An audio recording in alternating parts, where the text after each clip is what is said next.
You made it. Well done. I'm glad I was wrong. But it was a foolish chance to take. Don't worry about the noise. We're safe here. I have looked after the well-lit room for many, many years now. There is no shadow in the well-lit room. The power is fail-safe, and all the bulbs are numbered and changed regularly based on their make and model. Right.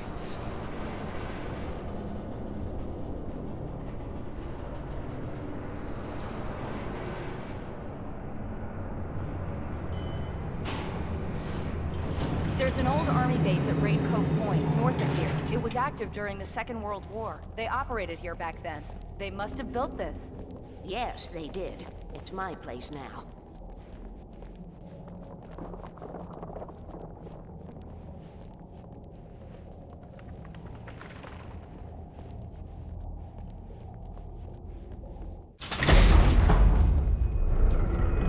Take it, and I won't need to worry about the room anymore, because 6 and 33 and 118 need changing soon, and I don't want to climb up the ladder to change them because it's very late, and I'm tired.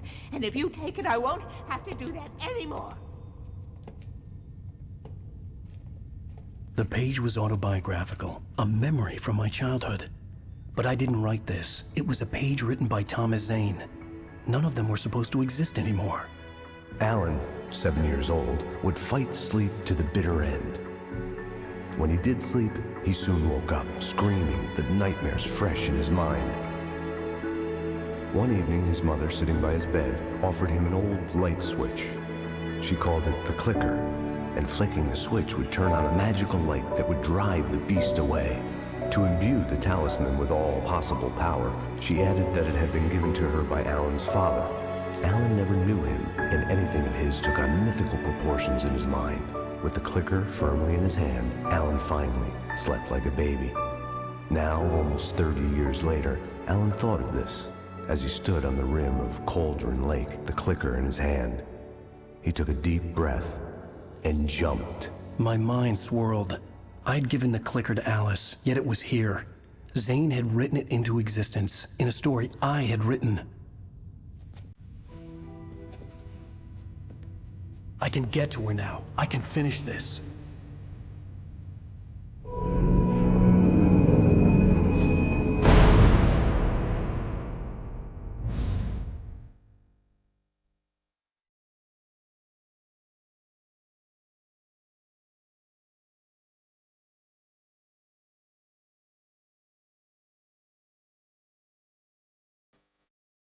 Previously on 앨런웨이크, I wrote a horror story that has come true. Thomas Zane did the same in the 70s. You will go no further. If I continue like the Dark Presence wants me to, the story I'm writing won't save Alice.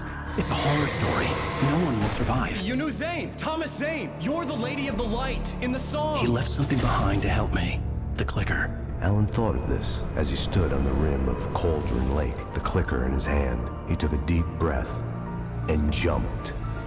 I can get to her now. I can finish this.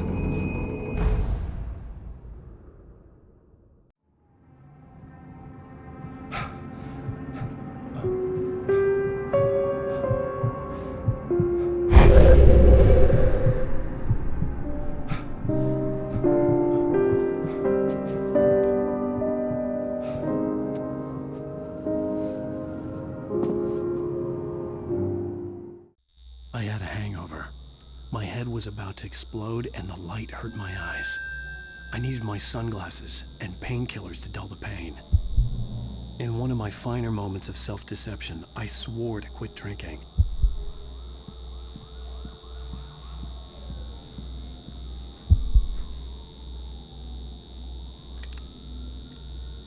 The sunglasses made the world look bearable. Now I could keep my eyes open without feeling like a vampire in the sun.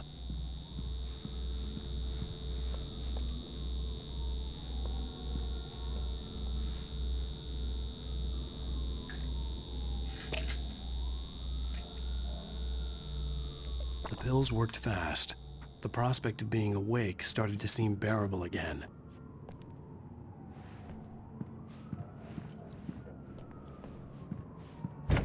There was a message waiting for me on the machine.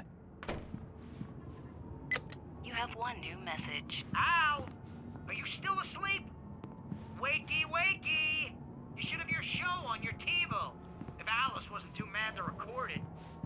called me earlier and really chewed me out. Yeah, we went a little overboard last night. But parties are a part of this business. Al, look, I'm saying this as your friend. She's not doing your career any favors by trying to run your life like that, okay? I'll talk to you later, Al. Watch the show!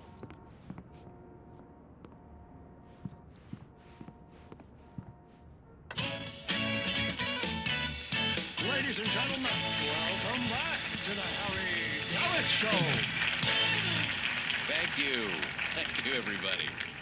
We have a great show tonight. I've been talking with the best-selling author 앨런웨이크 about his new book, The Sudden Stop.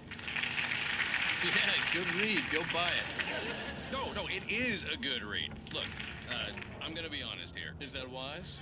Hey, No, honey. but I'm gonna do Did it you watch anyway. the show? I got didn't say people who anything give me the stupid lowdown if on that's what you books. want to know. Busy guy. Okay, Grumpy. But this one... You want an aspirin or something? Are you gonna start with me about drinking now? You know what? Go back to sleep, Alan.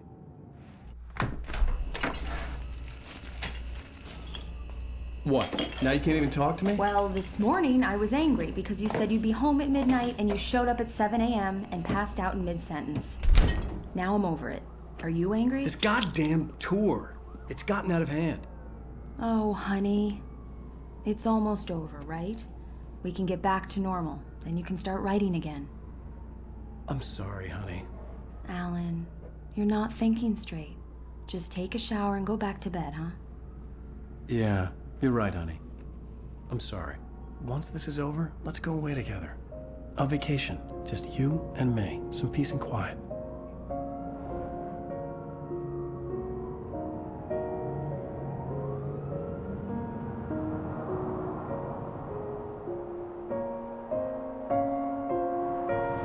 Somehow, the clicker was the key to the cabin. I had to return to Cauldron Lake to save Alice.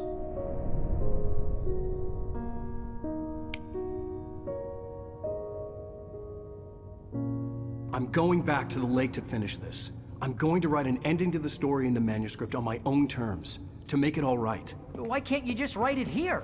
The last page is still in the typewriter. I need to read it first. Everything needs to be just right. Zane tried to cut some corners, and it didn't end well. Okay, ready when you are. I'm sorry, Sarah, but I need to do this alone. Barry, take her gun. Miss Weaver, close the door when I leave.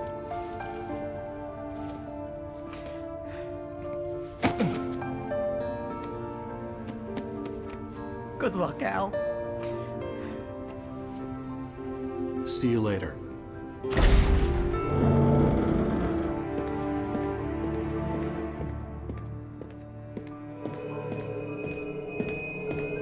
When I got out, it was warm and sunny. I'd flicked the switch of the clicker. Had it done this? I didn't stop to question it. I had to take advantage of the sunlight to get to the lake. On Zane's page, I'd stood on the rim of Cauldron Lake, about to use the clicker. That's where I was headed.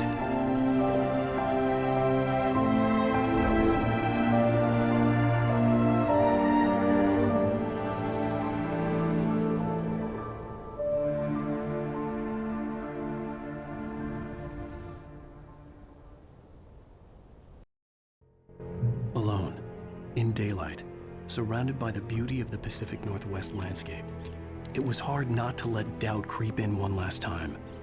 I could still chalk everything up to a dream, a delusion. I had enough imagination to make up something like this, having been in the cabin all this time, trapped in a story inside my head, gone mad from grief over Alice's death like Hartman had claimed. There would be no way of knowing. I told myself it didn't really matter. My course was set.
was a link between us, always would be.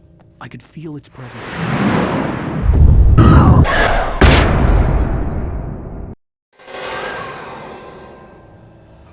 I will kill your wife.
The Poet and the Muse, lyrics by old gods of Asgard. The first verse. There's an old tale wrought with mystery of Tom the poet and his muse, and a magic lake which gave a life to the words the poet used. Now the muse...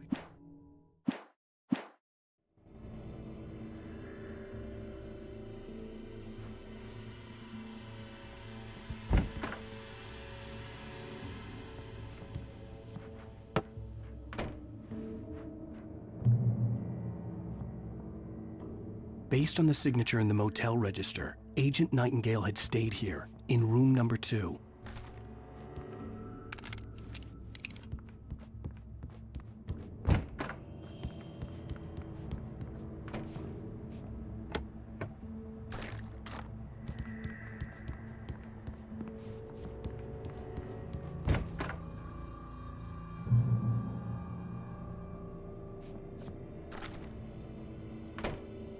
This had obviously been the room where Agent Nightingale had stayed when he hadn't been busy harassing me.